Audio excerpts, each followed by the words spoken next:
Assalamualaikum warahmatullahi wabarakatuh. Saya Eka Putri Lufani dan teman saya.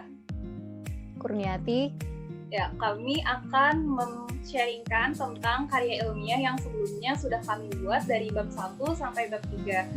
Sebelumnya, tugas ini kami buat untuk memenuhi mata kuliah metodologi penelitian atau metodologi penulisan karya ilmiah dari Dr. Henry Erianto, MM.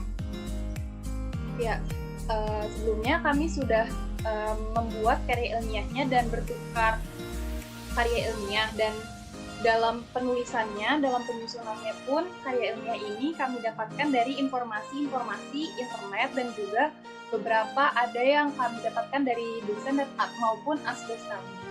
Ya, di sini kami sudah membuat pertanyaan-pertanyaan dari masing-masing karya ilmiah. Mungkin tanpa berlama-lama lagi, saya akan memberikan pertanyaan kepada Kurniati tentang bab 1 yang telah Kurniati buat.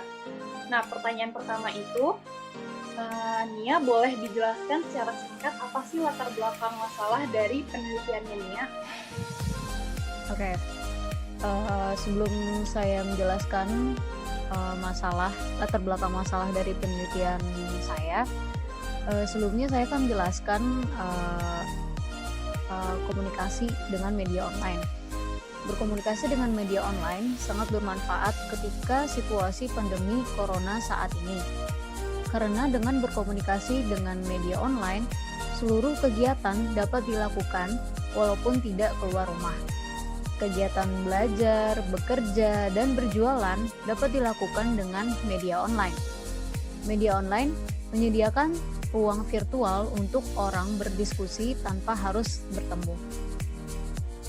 Departemen PSDM BEM FEUNJ adalah sebuah departemen dari BEM FEUNJ yang aktif dalam melakukan pengkaderan, penjagaan, dan pembinaan melalui berbagai program kerja serta berperan untuk memberdayakan sumber daya mahasiswa untuk menjadi mahasiswa yang aktif dan produktif secara berkelanjutan dan terprogram. Departemen PSDM mempunyai 3 program kerja besar, yaitu yang pertama ada PKMF, lalu ada PKKMBFE, dan ada Good Morning. Saya akan menjelaskan secara singkat ketiga program tersebut. PKMF adalah suatu program pengkaderan yang bertujuan untuk mengkader mahasiswa baru. Lalu ada PKKMBFE, suatu program yang bertujuan untuk mengenalkan lingkungan kepada para mahasiswa baru. Lalu ada Good Morning yang bertujuan untuk menumbuhkan motivasi mengenai akademik dan organisasi untuk para mahasiswa baru. Jika sebelum adanya pandemi corona, ketiga program tersebut dilakukan secara offline di kampus A UNJ. Namun tahun ini, ketiga program tersebut dilakukan secara online. Hal ini membuat banyaknya perubahan yang terjadi dalam pelaksanaan ketiga program kerja tersebut. Perubahan yang pertama adalah semua kegiatan harus melalui via Zoom meeting. Rangkaian acara hanya berupa talk show dan juga hanya berupa penugasan. Terdapat beberapa kegiatan yang tidak bisa dilakukan karena pelaksanaan acara secara online. Di antaranya adalah flash mob dan mengunjungi stand organisasi. Lalu terdapat dampak negatif yang muncul karena ketiga program kerja ini dilakukan secara online, yaitu mahasiswa baru tidak terlalu fokus dalam mendengarkan materi, kurangnya persiapan mahasiswa baru dalam mengikuti kegiatan, serta kurangnya panitia dalam memposisikan diri sebagai mahasiswa baru. Yaitu sekian dari saya. Wah, latar belakangnya cukup menarik ya. Ya, mungkin langsung saja ke pertanyaan selanjutnya. Nia boleh menyebutkan masalah-masalah apa sih yang diangkat dalam penelitiannya Nia? Oke, adapun masalah yang diangkat dalam penelitian saya, yaitu mahasiswa baru tidak terlalu fokus dalam mendengarkan materi. Lalu kurangnya persiapan mahasiswa baru dalam mengikuti kegiatan, serta panitia kurang bisa memposisikan dirinya sebagai mahasiswa baru.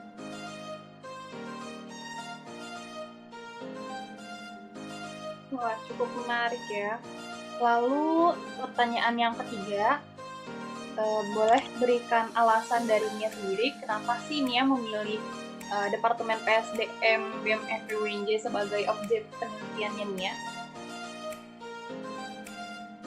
Saya memilih objek penelitian ini karena saya menjadi panitia PKKM BFE UNJ tahun 2020. Dan juga saya ingin menyelesaikan beberapa masalah yang ada di acara tersebut. Wah, keren banget nih, sangat berhubungan ya karena telah merasakan langsung. Oke, lanjut ke pertanyaan terakhir mungkin ya. Dari Nia, boleh jelaskan kenapa sih penelitian ini dapat bermanfaat untuk FPUNJ seperti yang dijelaskan dalam manfaat penulisan karya ilmiahnya? Penelitian ini sangat bermanfaat untuk FEUNJ karena seperti yang sudah saya sebutkan sebelumnya di latar belakang itu terdapat beberapa masalah yang harus diselesaikan. Maka dengan penelitian ini dapat menyelesaikan masalah yang ada di FEUNJ. Wah, keren banget nih ya. Ya, mungkin boleh langsung saja ke pertanyaan Nia untuk Eka dari bab 2 yang telah Eka buat gitu. Oke, silakan ya Nia. Ya, tunggu sebentar ya.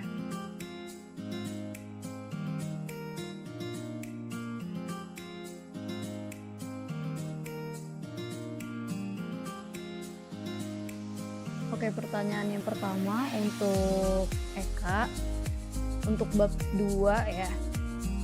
Yang pertama itu, kira-kira masalah apa sih yang terjadi di PT Tokopedia? Bisa tolong dijelaskan, Eka? Oke, baik. Saya izin menjelaskan. Jadi, saya mengambil judul penelitian ini tentang analisis dari manajemen krisis public relation yang terjadi di PT Tokopedia. Nah, kenapa saya angkat ini?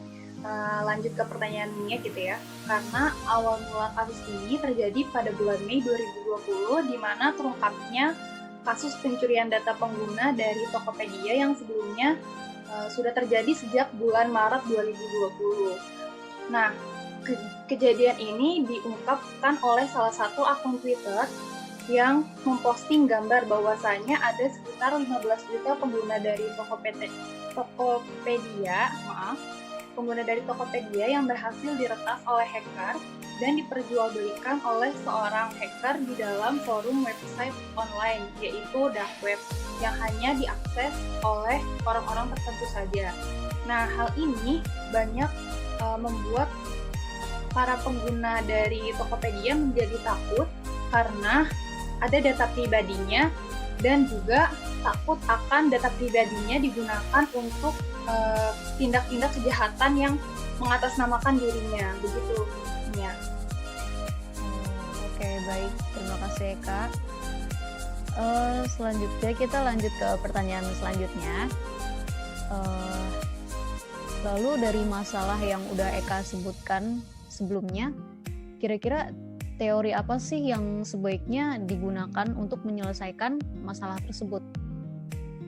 Oke, jadi ada beberapa teori yang saya ambil gitu ya dari jurnal-jurnal yang telah dicari. Nah, di sini ada yang namanya teori manajemen krisis dalam tahapan-tahapan krisisnya gitu. Jadi dalam manajemen krisis ini ada tahapan-tahapan pada saat terjadinya krisis, di mana ada tahap clean up atau tahap pembersihan, yaitu saat masalah melewati tahap warning tanpa diselesaikan, maka kerusakan perusahaan mulai timbul. Inilah waktunya untuk memulihkan perusahaan dari kerugian dan atau setidaknya menyelamatkan apa saja yang tersisa, baik itu produknya, reputasinya, citra perusahaan, kinerja, dan lini produksinya. Nah, di sini juga terdapat salah satu teori mengenai strategi public relation yang dikemukakan oleh Nova, yaitu salah satunya adalah strategi acara. Nah, strategi acara ini selain untuk meningkatkan citra, ini juga sangat berguna gitu untuk para pengguna-pengguna yang lain atau masyarakat yang lain, di mana di tengah kondisi pandemi sekarang ini, masyarakat atau orang-orang itu membutuhkan hiburan. Jadi selain PR-nya tetap melakukan komunikasi tentang penyelesaian dari kasus pencurian datanya, juga mengadakan sebuah acara agar Tokopedia lebih dilihat lebih baik lagi karena ada acara-acara yang menghibur mereka gitu. Oh, keren banget ya Eka solusinya. Langsung aja kita ke pertanyaan selanjutnya. Kan di dalam penelitian Eka itu Eka menggunakan metode penelitian deskriptif ya. Kenapa sih Eka menggunakan metode penelitian itu?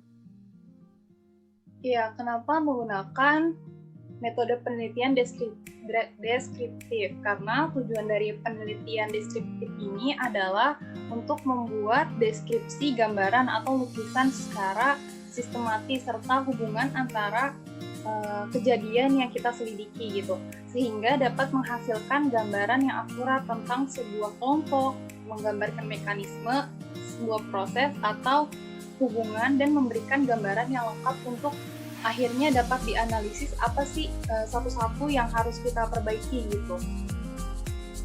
Oke. Kita lanjut ke pertanyaan terakhir ya. Kegiatan observasi apa aja sih yang udah Eka lakukan untuk meneliti permasalahan ini? Ya, jadi untuk saat ini observasi yang saya lakukan baru mencari data-data yang ada di internet.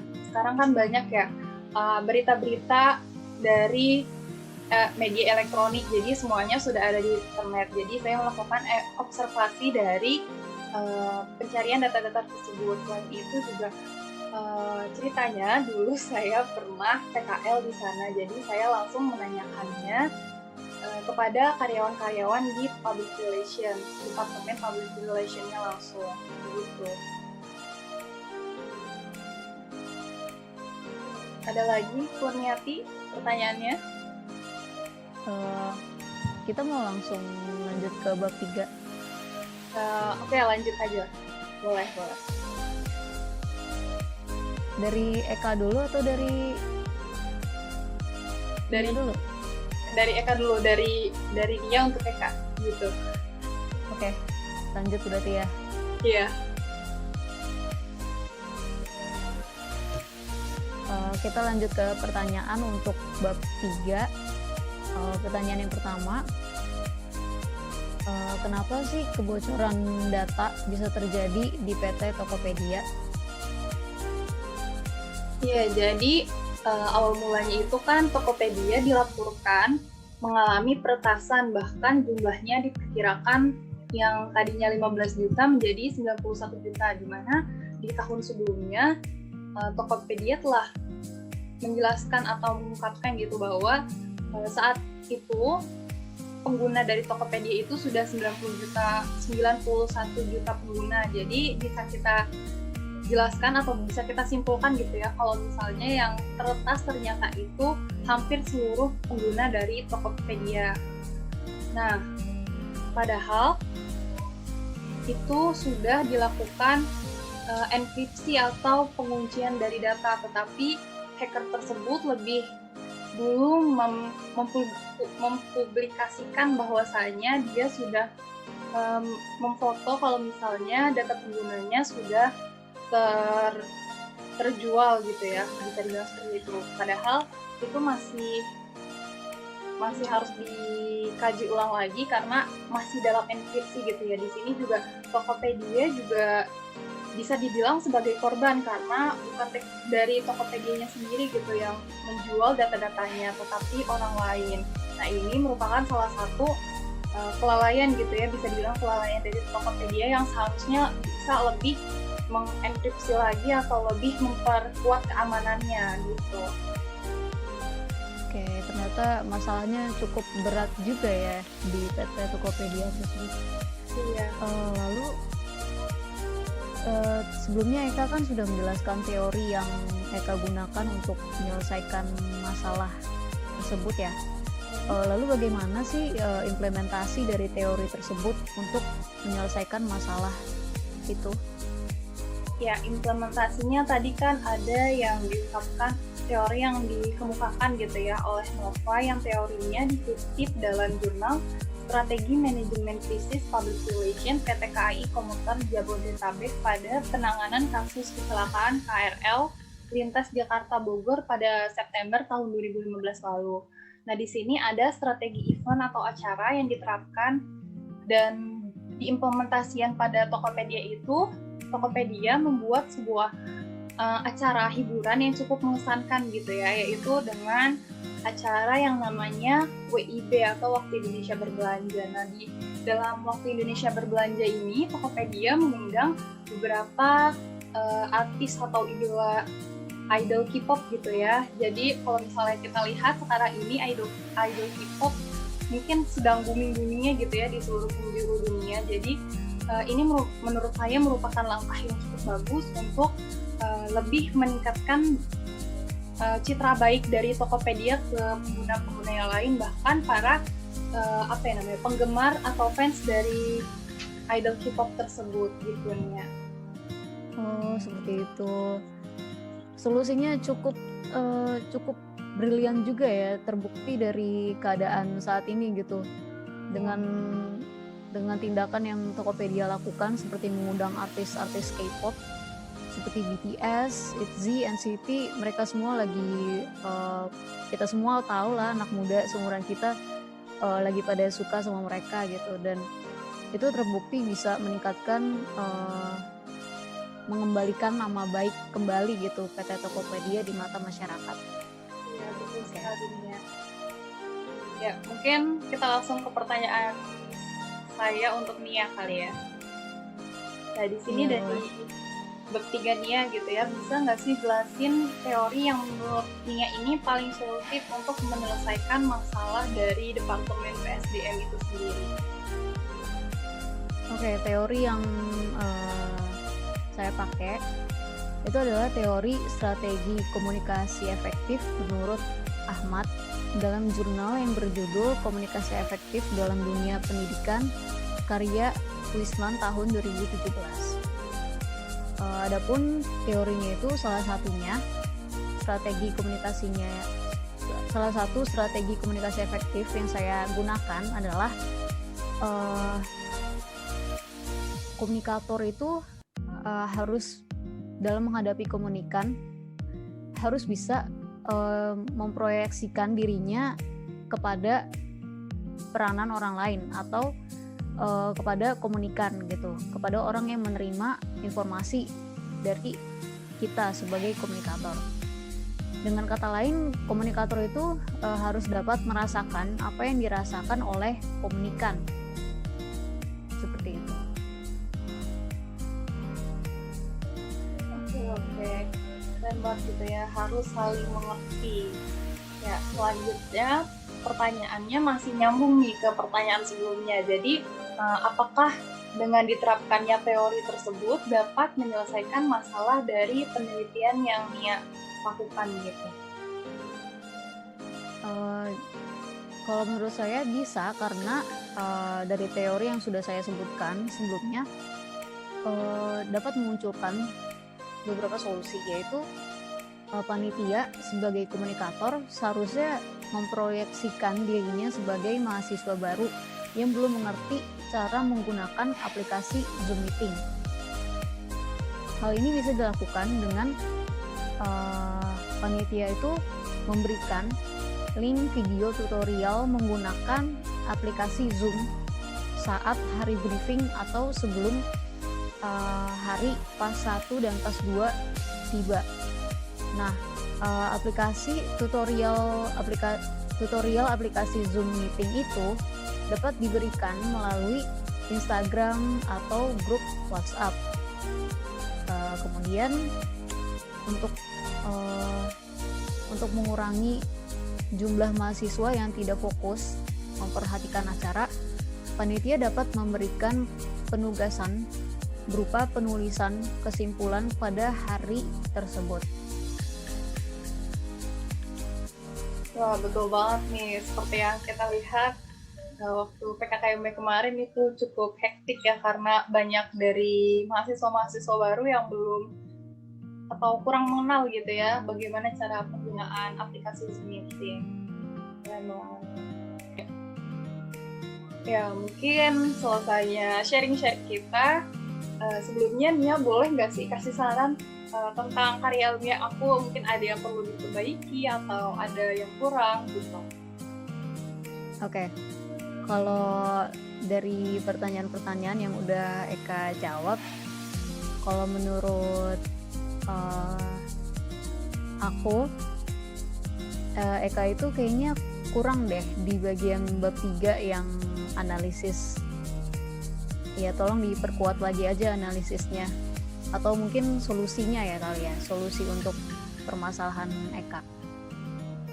Kalau Eka ada nggak saran untuk penelitian aku? Ya, makasih atas sarannya nih ya. Jadi kalau saran Eka sama sih kayak Nia di bagian bab 3 juga, mungkin ini yang cukup rumit ya bagiannya.